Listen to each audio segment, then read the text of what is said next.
Good morning everyone. स्वागत है आपका हमारे YouTube channel mission competition classes Kanpur के अंतर्गत।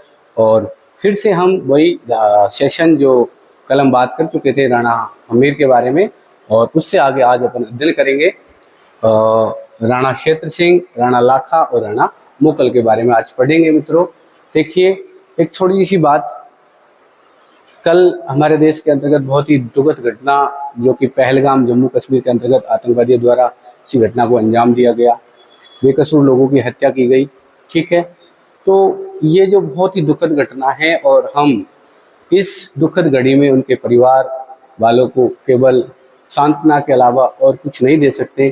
फिर भी दूसरी बात यह है कि ये जो इस तरीके का मुद्दा है, इसमें बहुत सारी बातें निकल के आ रही हैं। कुछ लोग इसको इस तरीके से भी ले रहे हैं कि उन लोगों ने केवल धर्म के नाम पर ही लोगों की हत्या की है, मगर ऐसी बातें हमारे जहन के अंतर्गत नहीं आनी चाहिए, क्योंकि भारत की संस्कृति इस प्रकार की गवा रही है। भारत में अनेकों धर्मों के लोग हैं, फिर भी हम मिलजुल करके रहते हैं। तो हमें एक दूसरे के धर्म के प्रति किसी भी प्रकार का मित्रों द्वेष भाव नहीं रखना है। ये सभी भारतवासियों से मेरा एक अनुरोध है, हम एक दूसरे धर्म का सम्मान करें। ठीक है, और रही बात उन आतंकवादियों की, तो आतंकवाद का कोई ना तो कोई धर्म होता है मित्रों, ना कोई मजहब होता है, ना कोई जाति होती है। आतंकवाद केवल लोगों में दहशत फैलाने के लिए, अपना वर्चस्व स्थापित करने के लिए इस तरह की घटनाओं को अंजाम देता है, और उसके लिए हमारी सरकार पूरी तरह से जिम्मेदार हमारी सरकार पूरी तरह से जिम्मेदारी लेती है इस चीज़ की, और उनको कड़ी से कड़ी हमारी सरकार सजा देगी। और शायद ही मेरा मानना है कि सरकार ने इन पर एक्शन लेना शुरू कर दिया है मित्रों। तो ये सारी घटनाएं, बहुत सारी घटनाएं होती हैं, इनके पीछे कहीं ना कहीं हमारी थोड़ी बहुत खामियां रहती हैं। तो सरकार, मेरा मानना है कि उन सभी जो इस तरीके के कार्य प्रणाली में संलिप्त जो लोग हैं, उनको कड़ी से कड़ी सजा हमारी सरकार द्वारा दी जाएगी। तो चलिए मित्रों, हम आगे का अध्ययन शुरू करते हैं। कल हम हमीर पढ़ चुके थे मित्रों, और आज हम पढ़ने जा रहे हैं, देखो, राणा क्षेत्र सिंह सबसे पहले पढ़ते हैं। और क्षेत्र सिंह के बारे में कुछ ऐसा है नहीं है, राणा क्षेत्र सिंह को ही राणा खेता के नाम से जानते हैं। शासनकाल की अगर बात करें तो 1364 तक हमीर ने शासन किया है। उसके बाद राणा खेता का शासनकाल 1364 से आपको पता है 1382। 1364 से मित्रों कितना है, 1382 है। और इसके शासनकाल की जो महत्वपूर्ण घटना है कि इसने मालवा के एक शासक थे दिलावर खां गोरी, उसको पराजित किया, परास्त किया। तो ऐसा माना जाता है कि इस घटना ने शायद भविष्य में मेवाड़ और मालवा के मध्य जो संघर्ष के बीज बोए, तो ये राणा खेता को ही इसके लिए जिम्मेदार ठहराया जाता है। तो देख लीजिए, मालवा के दिलावर खां गोरी को पराजित करके मारवाड़ के मध्य संघर्ष के बीज बोए। इतना सा याद रख लेना, क्योंकि मालवा और मेवाड़ में भविष्य में संघर्ष के लिए अगर जिम्मेदार किसी को माना जाता है तो राणा खेता को, क्योंकि उन्होंने मालवा के दिलावर खां गोरी को पराजित किया। इसी का एक दासी पुत्र है, दो चाचा और मेरा। ठीक है, तो आगे जो महत्वपूर्ण शासक है राणा लाखा लक्ष्य सिंह, इसका शासनकाल 1382 से 1421 है। देखिए, इनके बारे में अगर हम बात करें तो राणा लाखा के शासनकाल में देखें तो एक बंजारे हुए थे, पिच्छू बंजारा, कई जगह छीतरमल बंजारा भी उनका नाम मिलता है। उनके द्वारा पिछोला झील का निर्माण करवाया गया। और पिछोला झील में ऐसा बताया जाता है कि उसके टापू पर दो महल बने हुए हैं। जगमंदिर महल, जिसका निर्माण आप सभी जानते हैं जगत सिंह प्रथम द्वारा। ठीक है, और वैसे जगमंदिर महल का निर्माण जो कार्य प्रारंभ कर दिया था कर्ण सिंह ने, मगर उसे पूर्ण करवाया था जगत सिंह ने। इसलिए हम ज़्यादातर ये देखते हैं कि जगमंदिर महलों का निर्माण किसके द्वारा कराया गया, जगत सिंह प्रथम के द्वारा। दूसरी बात, जगनिवास महल भी उसी पिछोला झील के अंतर्गत है, तो उसका निर्माण जगत सिंह सेकंड के द्वारा कराया गया है। और ऐसा भी माना जाता है कि जब शहजादा खुर्रम का विद्रोह हुआ किसके साथ, यानी कि जो जहांगीर थे उनके साथ, जब खुर्रम का विद्रोह हुआ, तो उस समय निर्वासन काल में ऐसा मानते हैं कि इन्हीं जगमंदिर महलों में उन्हें ठहराया गया था। इस तरीके की बातें देखने को मिलती हैं। दूसरी बात हमें याद रखनी है कि इसी झील के किनारे, पिछोला झील के किनारे नटनी का चबूतरा बनाया हुआ है। इसका चबूतरा बना हुआ है, नटनी का चबूतरा, ये याद रखना है। ठीक है, दूसरी बात, राणा लाखा के शासनकाल में जो सबसे बढ़िया बात देखने को मिलती है वो ये है कि शीशा जस्ता जावर, आप जानते हो जावर उदयपुर में शीशा जस्ता और चांदी की जो खाने हैं वो राणा लाखा के शासनकाल में निकाली गई। तो ऐसा मानते हैं कि उस समय राणा लाखा के शासनकाल के समय मेवाड़ का बहुत ज़्यादा विकास एवं समृद्धि हुई। ठीक है, और दूसरी बात यह है कि अगर इनकी राजनीतिक उपलब्धियों के बारे में बात करें तो राणा लाखा ने देखो बदनौर को अपने अधीन कर लिया था, और इनके द्वारा बूंदी का जो तारागढ़ किला है उस पर भी आक्रमण किया गया, परंतु ये इनको जीतने में असफल रहे। और इनके द्वारा एक प्रतिज्ञा भी की गई थी कि मैं जब तक बूंदी दुर्ग को या बूंदी को नहीं जीत लेता तब तक अन्य जल ग्रहण नहीं करूंगा। देखिए मित्रों, इस प्रकार की प्रतिज्ञा जो पूर्ण ना हो, इस प्रकार की प्रतिज्ञाएं नहीं लेनी चाहिए, और राणा लाखा ने बड़ी भूल की थी। और इन जब ये प्रतिज्ञा पूरी नहीं कर सके तो इनके द्वारा एक मिट्टी का बूंदी का किला बनाया गया, उसे ध्वस्त करके इन्होंने अपनी प्रतिज्ञा पूरी की थी। फिर भी देखिए एक व्यक्ति थे जिनका नाम था कुंभा हडा, और कुंभा हडा ने उस मिट्टी के बूंदी के किले को बचाने की अपने प्राणों की बाजी लगा दी थी। ठीक है, तो चलते करते हैं बात उसी लक्ष्य सिंह के बारे में। देखिए शासनकाल में देखो पिंचू बंजारा यानी शीतरमल बंजारा ने पिछोला झील का निर्माण करवाया, ये बता चुका हूँ। झील में टापुओं पर दो महल बने हुए हैं, एक तो जगमंदिर महल जिसका निर्माण जगत सिंह प्रथम के द्वारा, और जगनिवास महल जिसका निर्माण मित्रों जगत सिंह सेकंड के द्वारा यानी जगत सिंह द्वितीय के द्वारा करवाया गया। दूसरी बात ये याद रखना, इस झील के किनारे क्या बना हुआ है, नटनी का चबूतरा बना हुआ है। किसका चबूतरा बना हुआ है मित्रों, नटनी का चबूतरा। ये मैं बता चुका हूँ। जावर उदयपुर में शीशा जस्ता और चांदी की खान निकाली गई, इस वजह से मेवाड़ की समृद्धि और विकास को क्या मिला, बढ़ावा मिला राणा लाखा के काल में। थोड़ा सा इनके जो दरबारी हैं, जो इनके दरबार की शोभा बढ़ाते थे, बहुत महत्वपूर्ण दरबारी हैं, कई बार पूछे जाते हैं एग्जाम में। दरबारी विद्वान याद रखना, धनेश्वर भट्ट और झोटिंग भट्ट। क्या याद रखोगे, धनेश्वर भट्ट और झोटिंग भट्ट। ये जो दरबारी विद्वान है बहुत ही महत्वपूर्ण इंपॉर्टेंट है, कई बार पूछे गए हैं एग्जामों में। राणा लाखा ने देखिए बदनौर भीलवाड़ा को अपने अधीन किया और तारागढ़ बूंदी पर भी असफल आक्रमण किया, क्योंकि तारागढ़ बूंदी को नहीं जीत सके। और फिर उन्होंने इसी प्रकार का एक मिट्टी का दुर्ग बनाया और उसे ध्वस्त करके अपनी प्रतिज्ञा पूरी की। ठीक है, प्रतिज्ञा क्या थी, बूंदी को नहीं जीत लेता तब तक अन्य जल ग्रहण नहीं करूंगा। मिट्टी का दुर्ग बनाकर उसे ध्वस्त कर प्रतिज्ञा पूरी की गई राणा लाखा द्वारा। और आगे थोड़ा सा बता दूं मैं आपको, मिट्टी के किले की खातिर कुंभा हडा ने अपने प्राणों की क्या लगा दी, बाजी। तो देखिए मान सम्मान की ये बातें होती हैं, जब स्वाभिमान पर आती हैं तो आदमी ये नहीं सोचता कि कोई वस्तु कितनी कीमती है या नहीं है, क्योंकि सबसे बड़ा अगर है तो व्यक्ति का स्वाभिमान है, और स्वाभिमान से बड़ा कुछ भी नहीं है मित्रों। राणा लाखा का विवाह देखिए मारवाड़ की राजकुमारी हंसाबाई के साथ सशर्त हुआ। देखिए थोड़ी सी स्टोरी है, क्या हुआ, मारवाड़ के में इन्हीं के समकालीन एक शासक थे जिनका नाम है रावचूड़ा। क्या नाम है, रावचूड़ा। और रावचूड़ा की पुत्री है हंसाबाई। क्या नाम है, हंसाबाई। और हंसाबाई की क्या करनी है, शादी करनी है। तो हंसाबाई की शादी के लिए नारियल किसके घर, राणा लाखा के घर और कुंवर चूड़ा के लिए भेजा गया था। मगर ऐसा बताते हैं कि किसी भूलवश वो शादी का प्रस्ताव राणा लाखा को पहुंचाया जाता है, जिससे राणा लाखा भी सोचते हैं कि यार बुढ़ापे में अपने पास कौन शादी का प्रस्ताव लेके आए। काफी दिनों से तो सोच रहे थे राणा लाखा कि हम अब तो बुढ़े हो गए, अब क्या है। मगर जैसे ही प्रस्ताव उनके पास आता है तो देखिए थोड़ी सी मजाक की बातें हैं। राणा लाखा एक गाना गुनगुनाने लगते हैं कि अभी तो मैं क्या हूँ, जवान हूँ, तभी तो शादी के जो प्रस्ताव है वो हमारे पास आ रहे हैं, नहीं तो बुढ़ापे में कौन शादी के प्रस्ताव लेके आता है। ठीक है, तो इस प्रकार से भूलवश वो नारियल किसको दिया गया, राणा लाखा को। फिर राणा लाखा के सामने एक शर्त रखी गई कि हम हंसाबाई का विवाह आपसे करेंगे तो सही, परंतु आपको जो हंसाबाई से जो बालक का जन्म होगा वही मेवाड़ का उत्तराधिकारी बनाना होगा। राणा लाखा ने कहा कोई दिक्कत नहीं, अपने तो शादी कर दो और अपन तो मस्त है, जैसे ही जो भी उत्तराधिकारी होगा, जो भी बालक होगा, उसे हम मेवाड़ का अगला शासक बना देंगे।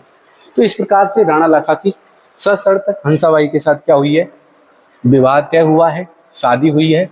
ठीक है, और चलिए अगले पेज पर चलें। उसके बाद देखो शासक बनता है कौन, आपके राणा मुकर। शादी हो गई तो अब जन्म किसका हो गया, राणा मोकल का, और शर्त के अनुसार किसने, राणा लाखा ने किसे शासक बनाया, राणा मोकल को। और 12 वर्ष की उम्र में ही राणा मोकल क्या बनते हैं, शासक बनते हैं। तो हंसाबाई के एक भाई हैं रणमल, उधर राणा लाखा के एक पुत्र हैं जिनका नाम है कुंवर चूड़ा। तो प्रारंभ में जब मोकल कम आयु के शासक बने तो उस स्थिति में उनका जो प्रारंभ में संरक्षक बना वो कौन बना, कुंवर चूड़ा। और बाद में कौन बनता है, रणमल। क्या होता है देखिए, कुंवर चूड़ा जैसे ही संरक्षक का प्रभार संभालता है तो उनकी जो सौतेली माँ जिसे कह सकते हैं हम, हंसाबाई, कुंवर चूड़ा के मन में इस प्रकार का कोई भाव नहीं था, फिर भी हंसाबाई के मन में कुछ भाव इस प्रकार के थे, इसलिए वो कुंवर चूड़ा पर संदेह करती थी। और कुंवर चूड़ा इस प्रकार की बातों से तंग आकर के मेवाड़ छोड़ करके मांडू जगह है एमपी में, वहाँ पर हुसैन शाह के पास चले जाते हैं और काफ़ी समय तक वहीं रहते हैं। उन्होंने प्रतिज्ञा की थी कि ना तो मैं अब किसी प्रकार से कोई राजपाट की उनकी इच्छा नहीं थी, दूसरी बात ना ही वो उस तरीके के मामलों में ज़्यादा इच्छा रखते थे। इस वजह से हम ये भी मानते हैं कि उन्होंने राजपाट को त्याग दिया, उन्होंने शादी भी नहीं की, इस तरीके की बातें हैं। तो इस वजह से कुंवर चूड़ा को मेवाड़ का भीष्म भी कहा जाता है। ठीक है, तो देखें, राजमाता हंसाबाई चूड़ा पर क्या करती थी, संदेह। कुंवर चूड़ा सब कुछ त्याग कर मेवाड़ छोड़कर मांडू में हुसैन शाह के पास चला जाता है। इसलिए याद रखना, नोट मैंने लगा के लिखा है, क्या लिखा है देखिए, कुंवर चूड़ा को मेवाड़ का भीष्म कहते हैं। यह प्रश्न कई बार बनता है। निर्माण कार्यों में देख लीजिए, एकलिंगनाथ मंदिर की जो 4 दीवारी है, परकोटा है, सुरक्षात्मक दृष्टि से देखा जाए तो उसका जो निर्माण करवाया एकलिंगनाथ जी मंदिर के परकोटे का, वो किसके द्वारा कराया गया, राणा मोकल द्वारा करवाया गया। और एकलिंगनाथ जी मंदिर का निर्माण आप सब जानते हैं कैलाशपुरी उदयपुर में बप्पा रावल के द्वारा कराया गया था। चित्तौड़ में स्थित देखो त्रिभुवन नारायण मंदिर का निर्माण का जीर्णोद्धार यानी पुनर्निर्माण, वही त्रिभुवन नारायण मंदिर जिसका निर्माण भोज परमार द्वारा करवाया गया, तो उसी को पुणे यानी पुणे उसका निर्माण करने वाले कौन है, राणा मोकल। पुणे निर्माण करने के कारण उसे क्या कहते हैं, वर्तमान में मोकल मंदिर भी कहते हैं। और एक नाम और मिलता है समिदेश्वर मंदिर, ये भी याद रखें। देखो इसके शिल्पकार याद रखना, मना, फना और विशल। ठीक है, शिल्पकार कौन है, मना, फना और विशल, ये याद रखोगे। दरबारी विद्वान भी याद रखेंगे, योगेश्वर और भट्ट विष्णु। दरबारी विद्वान कौन है, योगेश्वर और भट्ट विष्णु। किसके दरबारी विद्वान, योगेश्वर और भट्ट विष्णु किसके दरबारी विद्वान हैं, ये है राणा मोकल के। याद रखना है, राणा मोकल के दरबारी विद्वान कौन है, योगेश्वर और भट्ट विष्णु। जबकि जो त्रिभुवन नारायण मंदिर का जो जीर्णोद्धार करवाया तो इसके जो शिल्पकार हैं वो कौन है, मना, फना और विशल, ये याद रखोगे। अगर हम बात करें हत्या की तो राणा मोकल की हत्या देखिए 1433 में उन्हीं के सेनापति, जो आपको पता है राणा खेता के दासी पुत्र चाचा मेरा और मेहवा पवार द्वारा कर दी गई। और उनकी हत्या जिस स्थान पर हुई वो स्थान राजसमंद में एक जगह है झीलवाड़ा, कई जगह झीलवाड़ा भी लिखा हुआ है, तो याद रखेंगे कुंभा की हत्या 1433 में किस स्थान पर हुई थी, झीलवाड़ा नामक स्थान पर हुई थी। ठीक है, तो ये देख लीजिए 1433 में झीलवाड़ा, राजसमंद, सेनापति चाचा मेरा व मेवा पवार द्वारा राणा मोकल की क्या कर दी गई, हत्या कर दी गई। आगे चले, अब ये इस प्रकार से हमने राणा खेता, राणा लाखा और राणा मोकल के बारे में पढ़ा। और अब हम इनके कुछ क्वेश्चन आंसर देख लेते हैं, क्योंकि मैं साथ में ही क्वेश्चन आंसर भी करवा रहा हूँ मित्रों, थोड़ा सा धैर्य बना के रखेंगे और वीडियो को अंत तक जरूर देखना है, क्योंकि इसमें एग्जाम की दृष्टि से रीट एग्जाम 2026, वैसे तो सारी एग्जाम, चाहे आरएस की एग्जाम हो, चाहे पटवार की हो, चाहे रीट की हो, चाहे राजस्थान पुलिस की, सभी तरीके की प्रतियोगी परीक्षाओं में राजस्थान जीके के प्रश्न आते हैं जो राजस्थान से संबंधित है। तो पहला प्रश्न हम देखते हैं, आपके सामने पहला प्रश्न है, राणा खेता ने मालवा के किस शासक को पराजित कर भविष्य में मालवा मेवाड़ के मध्य संघर्ष को जन्म दिया। तो मैंने अभी आपको बताया था वो व्यक्ति है दिलावर खां गोरी। मालवा के कौन है, दिलावर खां गोरी, जिसको राणा खेता ने यानी राणा क्षेत्र सिंह ने पराजित किया था। तो इसका आंसर क्या हो गया, दिलावर खां गोरी। अगला प्रश्न देखो, चाचा व मेरा किस मेवाड़ी शासक के दासी पुत्र थे। तो ये भी किसके थे, राणा खेता के। किसके थे, राणा खेता के। अगला प्रश्न देखेंगे, अगला प्रश्न है, निम्न कथनों पर विचार करो और सत्य कथन की पहचान करो। देखिए पहला कथन क्या है, जगमंदिर महल का निर्माण कार्य पूर्ण जगत सिंह द्वारा, सत्य है, बिल्कुल। दूसरा है, महलों में शहजादा खुर्रम को ठहरने का उल्लेख मिलता है, बिल्कुल मिलता है, ठीक है, सत्य है ये बात भी, क्योंकि करण सिंह द्वारा शहजादा खुर्रम को इन महलों में ठहरने की व्यवस्था की थी। पिछोला झील का निर्माण राणा खेता के काल में हुआ था। देखिए पिछोला झील का निर्माण मैंने अभी आपको बताया राणा खेता के काल में नहीं, राणा लाखा के काल में हुआ है, तो ये कथन क्या है, गलत है। पिछोला झील के किनारे नटनी का चबूतरा स्थित है, ये कथन सही है। तो कथन देखो 1, 2 और 4 सही है। तो यहाँ देखते हैं इस ऑप्शन में कथन 1, 2, 4, तो आंसर क्या हो गया, कथन 1, 2, 4 इसके सही है। आगे बात करें, देखो अगला प्रश्न आपके सामने, प्रश्न नंबर 4, मेवाड़ के राणा के संबंध में असत्य कथन बताइए। मेवाड़ के राणा के संबंध में असत्य कथन, देखिए शासन काल में जावर में सीसा जस्ता, यहाँ राणा लाखा की बात की जा रही है मित्रों, किसकी बात की जा रही है, राणा लाखा की। शासन काल में जावर में सीसा जस्ता में चांदी की खान निकाली गई, ये कथन सत्य है। राणा लाखा बदनौर के साथ साथ बूंदी के तारागढ़ पर अधिकार कर किया था, नहीं, यहाँ तक तो ठीक है बदनौर पर, मगर बूंदी के तारागढ़ पर अधिकार नहीं कर पाया था, इसलिए कथन असत्य हो गया। ननेश्वर भट्ट व झोटिंग भट्ट राणा लाखा के दरबार की शोभा थे, बिल्कुल सत्य है। अगला देखो, राणा ने मेवाड़ का उत्तराधिकारी मोकल को बनाया, ये भी सत्य।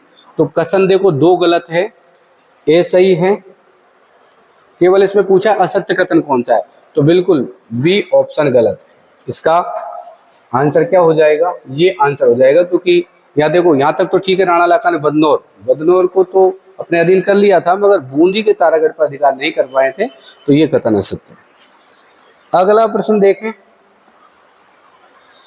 किस हाड़ा शासक ने राणा लाखा से बूंदी के मिट्टी दुर्ग की रक्षा है तो अपनी जान की बाजी लगा दी, अभी पढ़ा है, तो कौन है, कुंभा हाड़ा, कौन है, कुंभा हाड़ा। ओके चले आगे।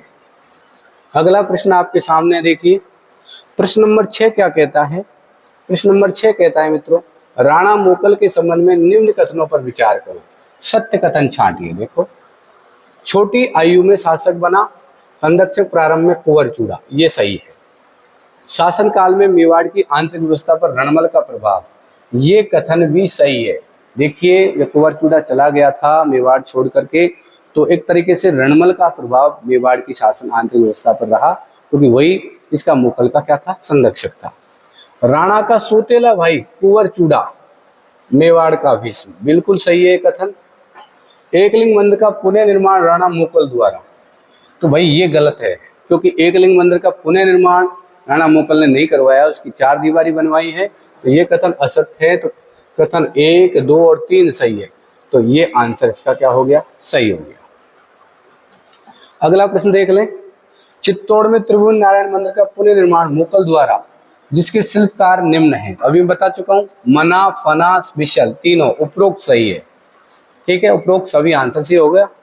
राणा मोकल के प्रमुख दरबारी हैं, योगेश्वर है बिल्कुल, भट्ट विष्णु भी है, ए और बे दोनों सही, यानी कि आंसर कौन सा हो गया, कौन सा आंसर हो गया, से आंसर हो गया, क्योंकि राणा मोकल के प्रमुख दरबारी योगेश्वर और भट्ट विष्णु, जबकि राणा लाखा के कौन है,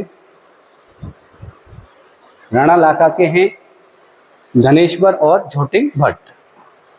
इधर देखो ये गोविंद दे रखा है, ये गोविंद में बता दूं ये कुंभा के हैं, इसके दरबारी है कुंभा के, और इनके द्वारा कुछ बुकें लिखी गई, जैसे कला निधि, याद रख लेना, द्वार दीपिका, सार समुच,